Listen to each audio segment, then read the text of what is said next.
Dito na namin kami sa IS. Iba na yung... Iba na yung pinag-undercoveran namin ngayon. Padya ba? Ang sikretong relasyon ni Anggi at ni JJ.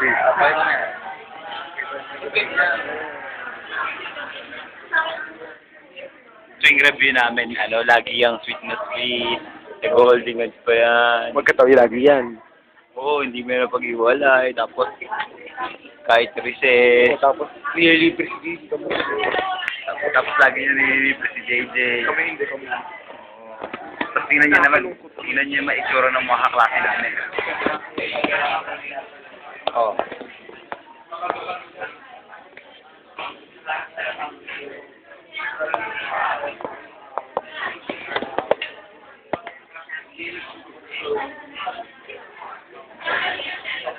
Yan ang tinatawag na klase.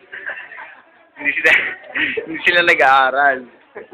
Nagkukwentuhan lang sila. Tingnan mo na may honor na si Nicolo. Yan ako yung dalawang yan. Yan, napakatamad niya. Walang ginagawang mabuti rito sa classroom namin yan. Tapos tamo yan si Ju. Tingnan mo, tawanan na silang tawanan ni Sherry. Yan, tingnan mo.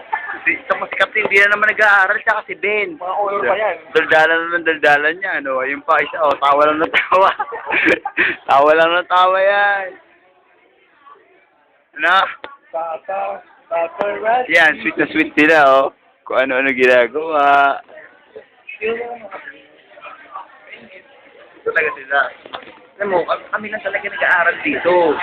Like kami, patapos na namin, patapos na namin gawin tong yung language. Yan. Si Jolot, tinan mo, nagtatrabaho pa yan. Nagsusulat. Yan talaga mga masipag na estudyante. Tinan mo, kahit si Nika Shelo, dumadaldal. Yan. Kami na talaga mabait eh. Kami na talaga mabait dito. Sige, paalam. Mamaya na lang. Ikaw, paalam. Kaya talaga lang magawa Diliman Access. Brought to you by Paparazzi and Papa Jollibee. Bye-bye.